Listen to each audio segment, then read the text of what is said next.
Hello, everybody. Thank you so much for joining us today. And it's a pleasure to host you at our exclusive webinar on Future of Finance through Blockchain. Before we join our esteemed panelists today, I would like to introduce myself. My name is Chaitra Nayak, and I'm the Global Head Analyst Relationship at Infosys BPM. I would also like to review some of the few housekeeping details that you may want to follow. All the attendees are requested to be on mute throughout the webinar. If you have any question for the speakers, we also invite your questions. Please look at the Q&A chat box on your screen. We will address some of these questions in the end. We will be having audience polls today. So if you're on a full screen mode, you will need to exit that to view the same. We definitely want your participation there. Please note, this webinar is being recorded, so we will be sharing a link with you after the event is complete. In these uncertain times, a transition of digital technology is essential for every organization that wants to take their operations to the next level. Blockchain started off as a disruptive technology, and although it's a great potential, it's widely accepted, the ways in which it can deliver on its promise is yet to be explored completely. Our panelists are going to discuss this topic further today and will help us explore the future of finance and accounting operations through blockchain. With that, let me take a quick moment to introduce you to our expert panelists for today. With us, we have Shirley Hung. Shirley is a vice president at Everest Group and has over 20 years of experience advising senior management on strategic issues relating to global services. Shirley leads Everest Group's research in enterprise business process services areas that includes finance and accounting, procurement, supply chain, and customer experience management. Thank you, Shirley, for joining us today. Our next panelist for today is Vinay Gopal Rao. Vinay is the Vice President and Strategic Business Head for Finance and Accounting Business at Infosys BPM. He is a chartered accountant, brings in over 27 years of experience in the finance industry, and has spent significant years of his career practicing extensively on the subjects such as accounts, audit, taxation, and corporate law. And finally, we have Sandeep Sahadevan. Sandeep leads digital transformation across the finance and accounting at Infosys BPM. He brings in the next generation solutions to our customers, in addition to drive improved effectiveness, efficiency, and experience across our customer base. Wow. We have got some really great expertise on this panel today, and I would now like to turn the floor over to our speakers. We have our first speaker, Shirley. Shirley will be sharing her views on how blockchain can transform the finance function. So please, Shirley, take it away from me. Thanks, Chaitra. Ooh, there's a little bit of an echo. Seems like it's okay now. So I'm very pleased to be here today to talk about how blockchain can revolutionize the finance function. It's a real pleasure not to have to talk about COVID-19. So this is a nice little treat for me. So first, just in case some of you are not familiar with what we do at Everest Group, we are a research and advisory firm that focuses on global services. We have nearly 200 analysts covering market trends and developments, service provider capabilities, and location strategies and analysis that may impact how business process services, IT services, and engineering services are delivered. Our firm has done a lot of research over the last few years on digital transformation within services. Digital levers such as automation and analytics are quite mainstream by now, but blockchain is still at its infancy. And while there's broad agreement that blockchain has a lot of potential, its full impact has yet to be realized. Many people still think about blockchain in relation to Bitcoin. And while blockchain is the underlying technology for cryptocurrencies, its application is much broader than just that.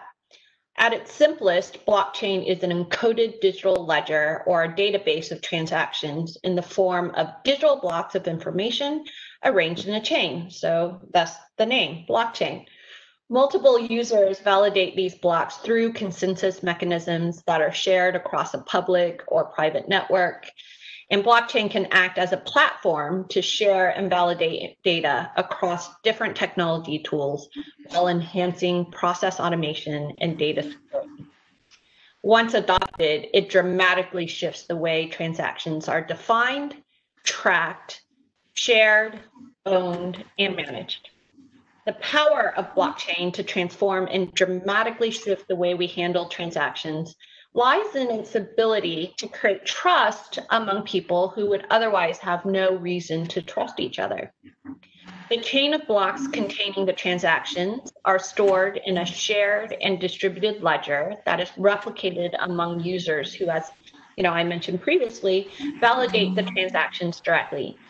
So the nature of blockchain removes the need for a central authority to validate a transaction, and also avoids the possibility of a single node of failure in a transaction processing system.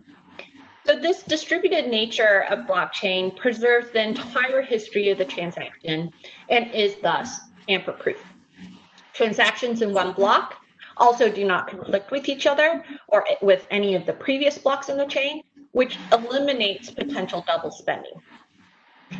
Since business transactions are the building blocks for all finance and accounting activities, the opportunity presented by blockchain in the function is substantial. By leveraging blockchain, finance can drive significant inefficiency and duplication of effort out of the system without fear of delays and inaccuracies.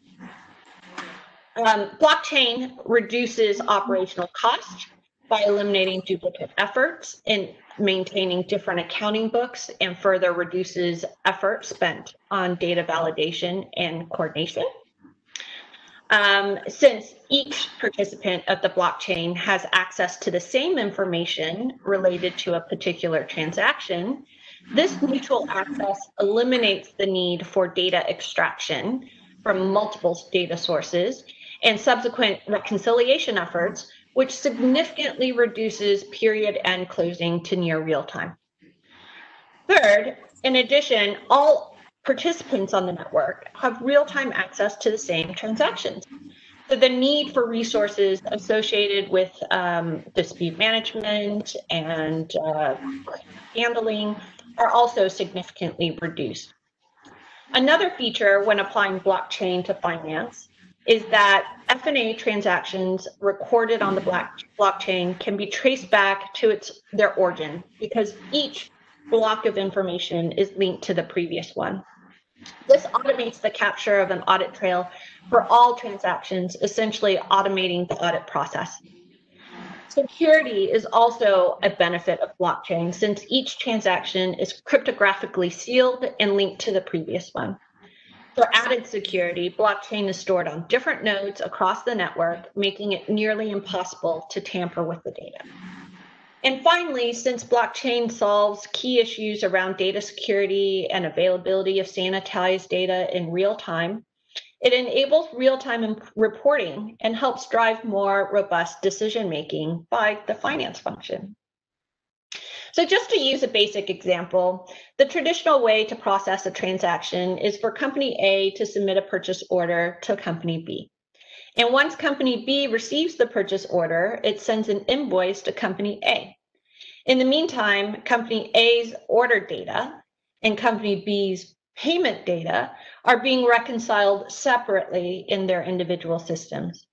And if this transaction leveraged blockchain, on the other hand, then both company A and B would be recording the transaction in a single ledger that holds both the purchase order and invoice information. This eliminates the need for reconciliation. This sounds great, right?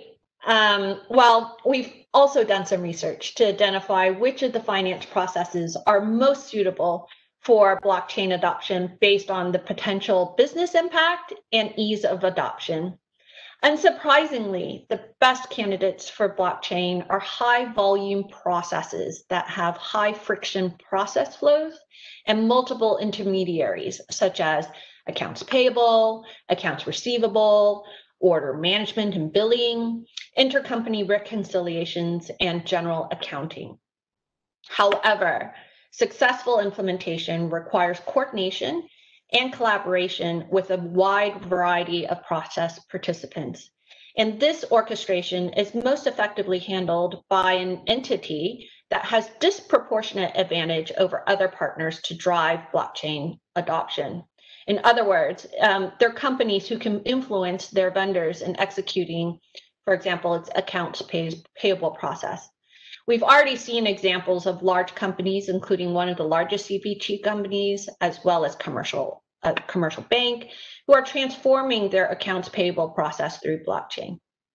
Other good candidates for early adoption are processes that do not require external collaboration, such as intercompany accounting and internal audit. However, all of this being said, before any new technology can gain mass adoption, it must prove that its benefits outweigh the effort and investment required to implement it. And unfortunately, blockchain has a steep climb because its immediate investment is quite large and its benefits are gradual and long-term. So at this point, I'd like to hand it over to Vinay to speak about Infosys's experience and perspectives on blockchain. Over to you, Vinay. Thank you, Shelley. Thank you for sharing your outside-in perspective of what blockchain is all about and where it's applicable. With that, before we go towards Vinay, we are going to launch our first audience poll for today. So I will request for launching of the poll now.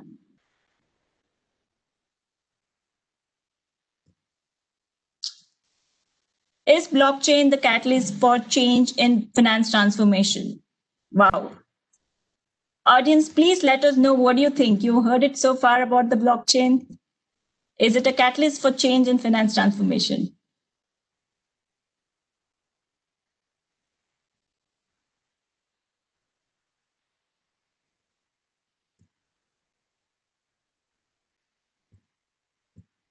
Whoa, we have a whopping 93% of them saying yes.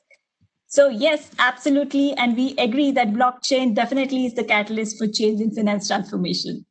Thank you, audience. Thank you so much for your participation. With that, I will now hand over to Vinay to take over from here.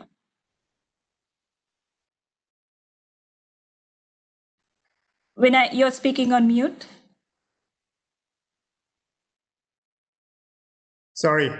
Thank you, Chaitra, and thank you, Shirley. I think before I speak about blockchain, I want to, give you a perspective that Infosys BPM, we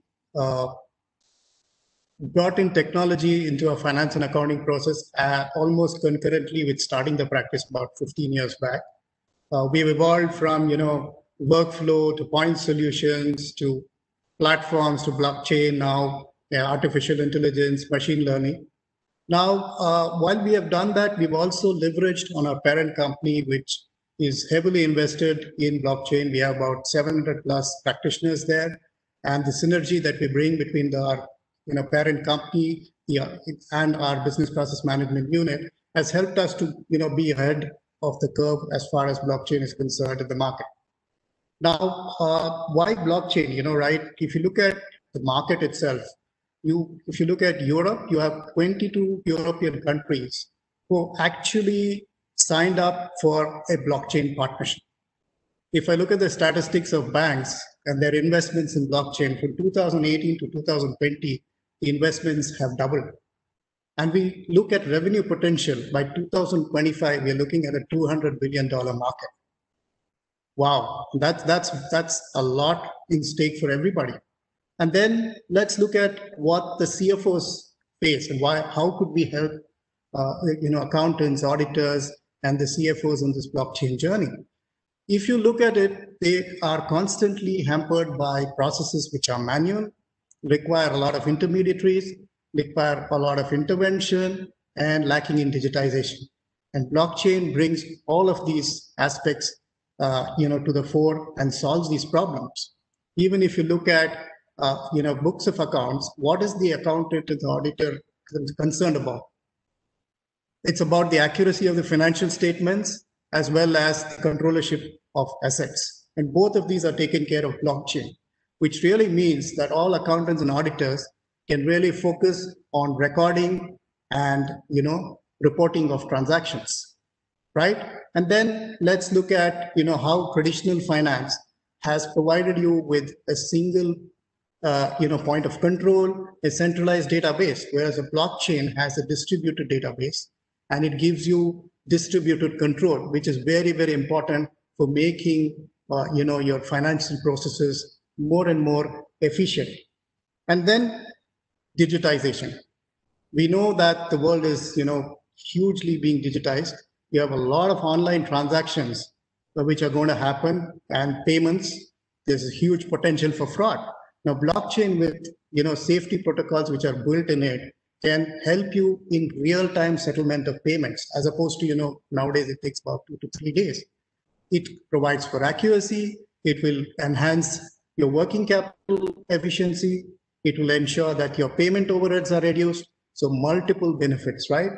And if you also look at what are the advantages, or what are the processes which would benefit from this, look at the smart contract that's built within a blockchain. It allows for automated payments and automated receipts. So that ensures that you don't need too much of time wasted in intermediaries, in accuracy, or even in timeliness. Record to report. Now that's very important aspect, and the blockchain use case that Infosys is specializing and working on is record to report. We want to move from a periodic to a live reporting. What does that mean? It means that at the click of a button, you will be able to look at your financials and we get all kind of insights. Now, why is it important? Because today everything is on a real-time basis. And the periodic report is only going to be for statutory purposes, whether it's monthly, quarterly, or yearly. Again, if you look at a customer and a supplier's ledgers being integrated, it eliminates reconciliation. It eliminates the kind of effort that you have to put in reconciling ledgers, like Shirley spoke about.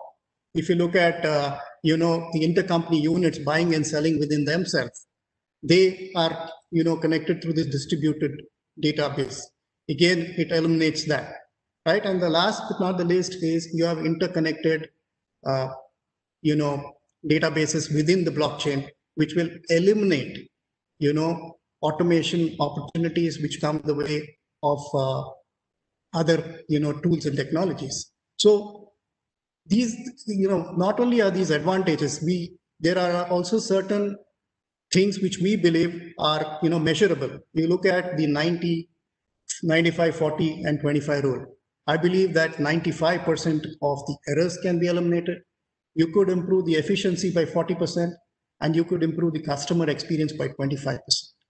This is what is in store for blockchain. So if that's not the future, what is? And I'm so happy that all of you have voted that 93% of it is a catalyst for finance transformation. But before I hand it over to Shirley, a couple of challenges. It's not as if it's also rosy.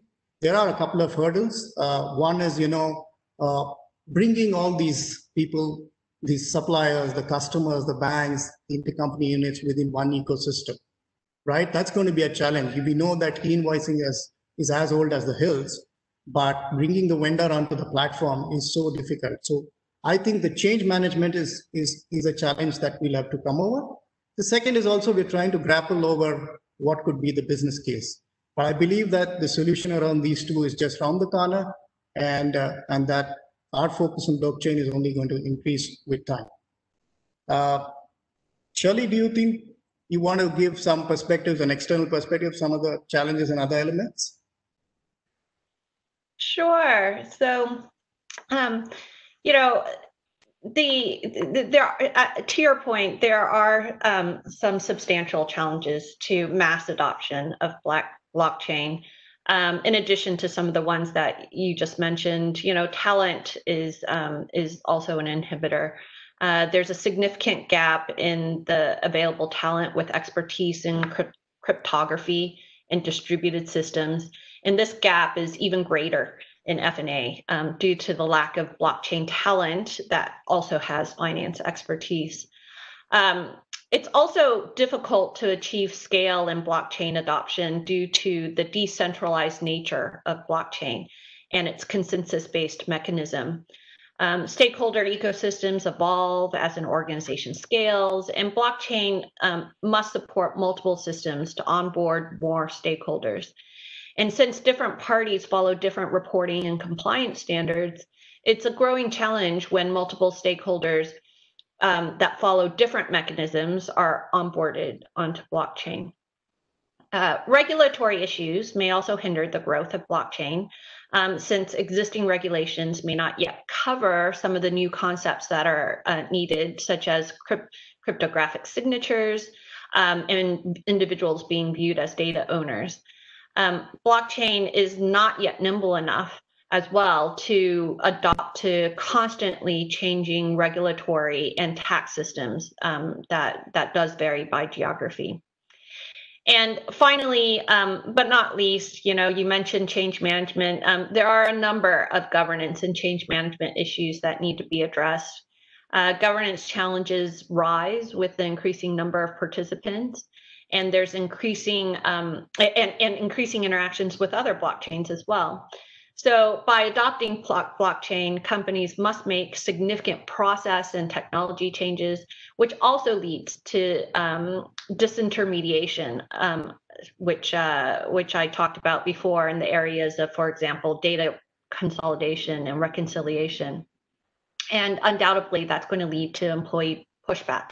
And since financial data is highly confidential, while blockchain introduces transparency, it must also address and comply with data policies and governance.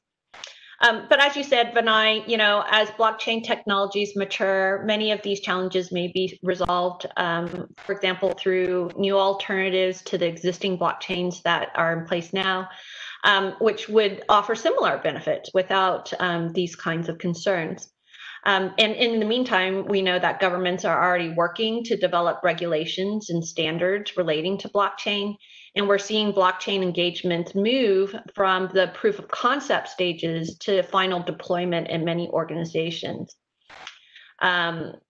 Companies interested in adopting blockchain must clearly articulate the business value that they expect to derive as the end beneficiaries. And they must identify the right use cases and invest in them based upon their potential impact and ease of adoption. They must also determine the right technology approach, including selecting the right blockchain platform. However, they don't have to go at this alone. Service providers are rapidly building blockchain capabilities so as to guide companies in developing winning business cases for blockchain implementation. And Sandeep is going to be talking about that shortly in terms of some of the real experiences and case studies that you've seen. In the meantime, I'll just close by saying that blockchain holds a significant opportunity for finance to transform the way they manage transactions. And while blockchain offers significant benefits in of itself, its value can be amplified further by combining it with other digital levers, such as excuse me, artificial intelligence, our machine learning infused smart contracts, which Vinay talked about before, and other forms of automation and analytics. So, for example, in F&A, the entire process under AP and AR can be automated using smart contracts in combination with blockchain. Broader access to data through the blockchain ecosystem, when combined with advances in smart contracts, can empower analytics tools to work through different business ecosystems and deliver better insights. More detail on how finance can leverage blockchain is available in our thought paper, which is called Powering the Future of Finance Through Blockchain, which Infosys has kindly made available on their website. So I encourage all of you to check it out. And of course, feel free to reach out at the end of the session or with any questions or indeed afterwards as well. So with this, back to you, Chitra. Great. Thank you so much, Shelley. Thank you for sharing transparently about the challenges and what organization must do. It was really interesting. Before we head towards our last panelist for today, I would also like to thank Vinay for, it's really exciting to know Infosys BPM is well on its way in the journey of blockchain. And we are definitely looking forward to some interesting use case studies as well. Now it's the time for our second poll, requesting audience to participate in the second audience poll for today. Which of these are the most important pillar of blockchain?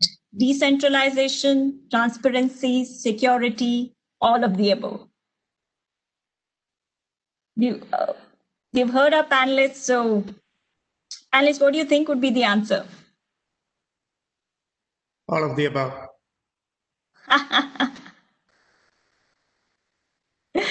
Awesome. That is right. All of the above. I can see 86% of them actually saying all of the above. Great guess, Vinay. And of course, we do have a few of them telling us decentralization, transparency, and security. Great. Thank you so much, everybody, for taking time and filling it out for us. With that, we come to our final panelist, Sandeep Sajavan. Sandeep is going to share with us some of the use cases in the blockchain in the FSA space. We are excited to hear from you, Sandeep. Take it away. Hey, thank you, Chaitra. And it's exciting to be here. And Vinay and Shirley, as always, very insightful. I hope I can do justice to whatever you stated with the two use cases that I'm going to talk about, right? So I hope I'll also be able to address the 7% of people who said that blockchain is not going to be the catalyst for finance, listening to some of our user stories. So here I go, right? The first one is on the financial services side. This is on trade finance. And while trade finance is a really large area, I want to narrow it down so that I can bring out, the benefits of the blockchain that we're talking about. And that's limited to the letters of credit, right? It's a very niche area. So if you understand what a letter of credit is, right, it is a system of guarantee, typically between two parties, and it's typically for large volume transactions, right? So a very simple statement defining that. Step back and you understand what the process is all about, right? The current process of running a letter of credit. So, a seller would typically request for a letter of credit, and a buyer would then approach a bank, basis the terms that they have with the bank, get a letter of credit issued to the seller through, perhaps the supplier's bank, right? So it's a kind of a chain. Now, what are the typical problems that we're seeing? One, like Vinay said, it's the process has existed from time immemorial, right? It's been there forever.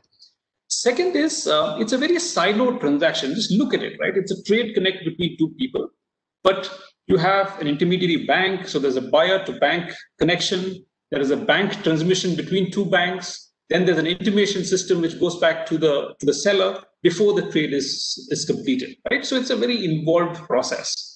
And therefore, when you look at it, so what are the typical challenges that you encounter in a trade finance process, right? Letter of credit process. One is the cost, and there's some very interesting data points. One,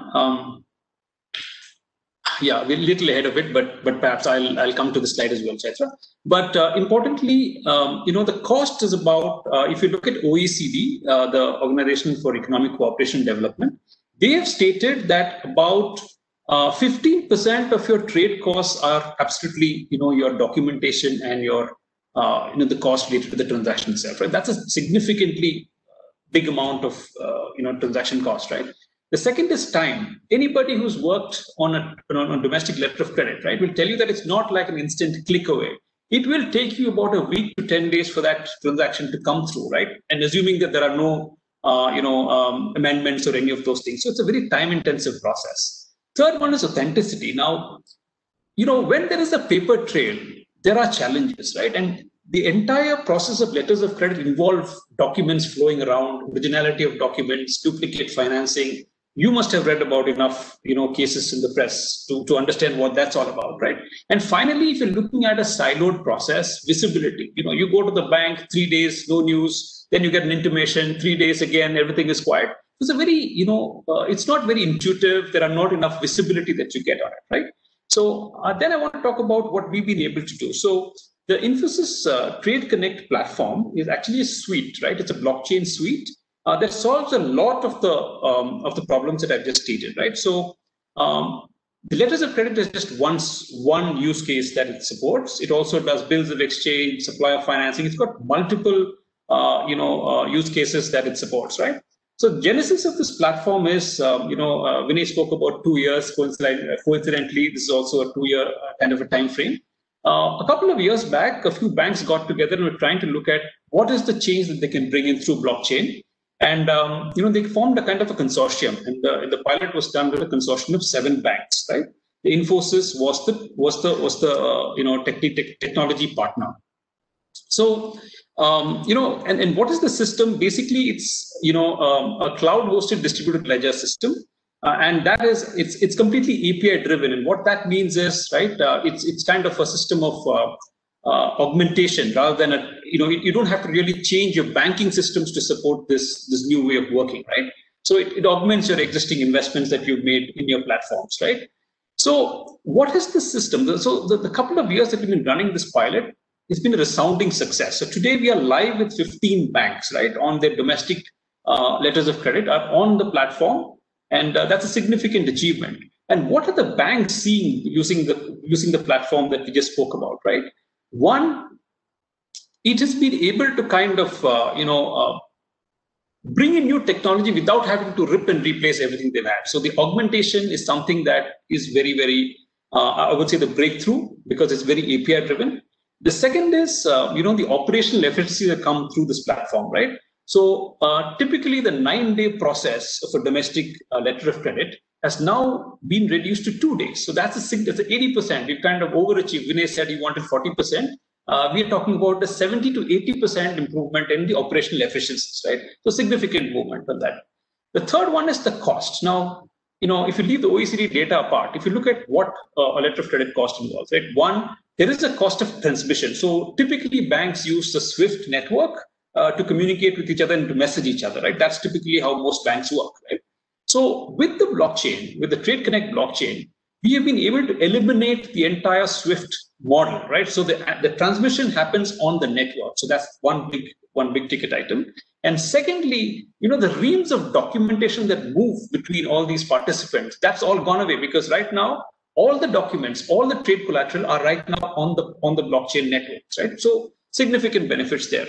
And then the third one, I talked about authenticity, right? Considering that all your trade documents are now available to the people who need to be transacting, it's visible, it's on the blockchain, everybody gets to see it, your probability of fraud is substantively reduced. So that's a big ticket item. And finally, the visibility element of it, right? I mean, when you have somebody on the blockchain, that's something that it's brought a lot of visibility to all the participants in it, right? So that's where we are at. So what are we trying to do, right? What is the next step that we're trying to do? We believe that this network or this consortium will be able to handle about 85% of domestic letters of credit. So that's the aim that we've got, working towards it, and we believe that's the way it needs to go forward. Second is, we are looking to include non-banking participants. So the shippers, the customs departments, the governments, they can also be participants in this network. Right? That's the logical next step of extending the blockchain. And finally, smart contracts, the mythical magic that happens on contracts, right? And there are so many use cases that we've already thought about that can actually get registered on this, right? So that's basically the first use case on trade finance. And I'm just looking at time, so I'll just give you also a very, very quick look at our next solution, which is what we're building for. And going back to Shirley, she spoke a lot about intercompany. Vinay spoke about reconciliations. So I'll stick to that, right? So if you look at intercompany as an area, right, you'll be surprised to note that 30% of global trade is intercompany. That's a staggering number, right? I mean, 30% of world trade is all about intercompany transactions, right? What does that mean, right? So there are perfect solutions around. So if you're in a single instance of an ERP, then you've got a net settlement, you trade, it gets offsetted, life is good, right? But how often do you see a single instance of an ERP available out there, right? So you have companies doing a myriad of things. There are solutions which sit on top of these ERPs. There are Excel templates. It's a very, very fragmented solution currently in place, right? And the other elements of it is they're highly regulatory impacted, right? Which means that a small mistake has large consequences. I mean, you don't get your arm's length contracts right, and then I'm sure the accountants will resonate with that one, right? And therefore, the Infosys proposition for the intercompany blockchain is aimed at large corporates with multiple entities, right? That's where our focus areas are.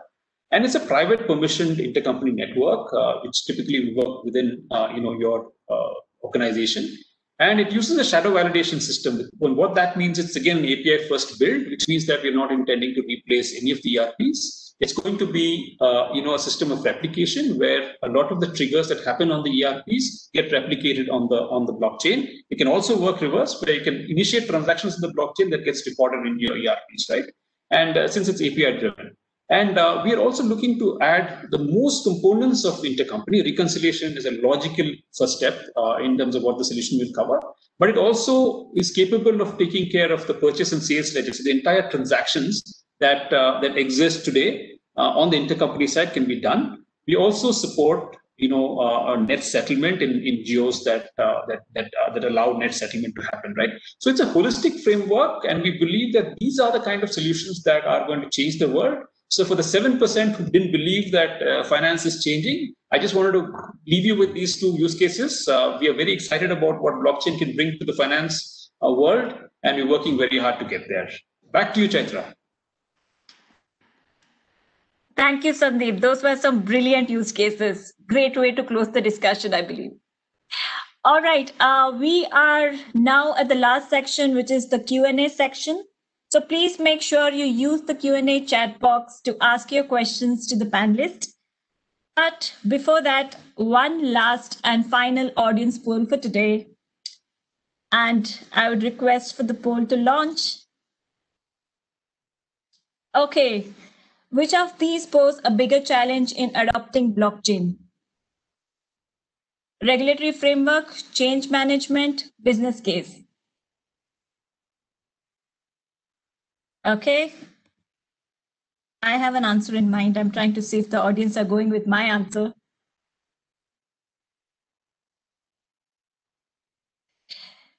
All right.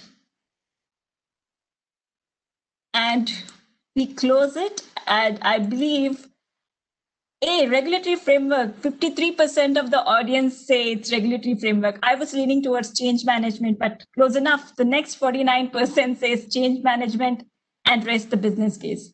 Great. Thank you so much, audience, for your participation. This has been really great. However, we are now in the last section for today, which is the Q&A section. And we have quick 4 or 5 minutes to take questions. So I do have questions coming in, and while others type in their question, maybe I can go with the questions that I have right now with me. The first question would be to Shirley. Shirley, how do you see the market adoption rate today and in the next 3 years? That's an interesting question. I think I started off saying that I didn't really want to talk about COVID-19, but I think that's always a very relevant topic these days. I think with the economic downturn that we're experiencing globally at the moment, it is leading organizations to be really hesitant about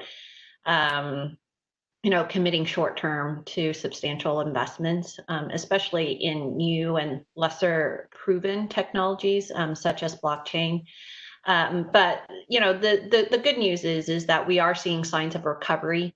And once we emerge from this period of disruption, I do believe that blockchain will continue to attract investment and attention. For all the reasons why we're spending the time today, on this webinar and discussing all the other benefits that we detailed earlier. So in short, I think the view is that there's a short-term stagnation in adoption rate because of the economic downturn challenges. But we do believe that there's going to be renewed growth in adoption after recovery. Great, thank you, Shirley. A follow-up questions to Vinay. Vinay, how is Infosys planning to scale up with this adoption of blockchain? Yeah, thanks. Look, we have made the investments, we've built use cases. We're going to continue to do that. Our approach has been democratization of use cases, meaning we want to build those which can be like a best practice in a process driven organization, right? So similar to that, have use cases which can be reused, and we don't need to reinvent the wheel. Look at more and more of plug and play kind of things, and it's possible because finance and accounting processes are amenable to this kind of approach.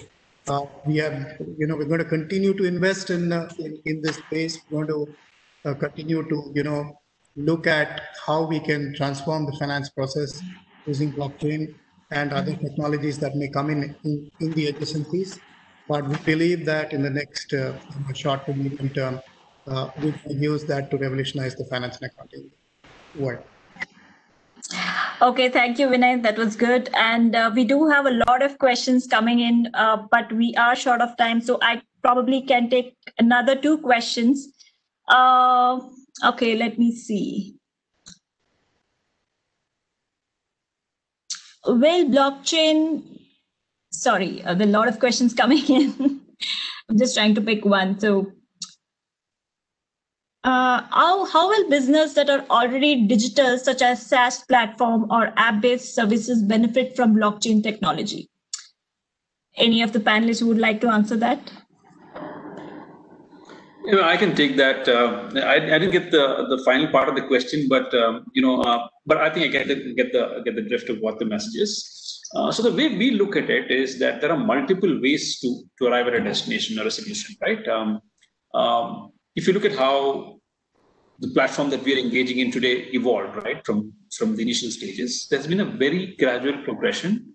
There is transformation that happens. We believe that, like Vinay said, finding the right use case and getting that mature is where the future moves good.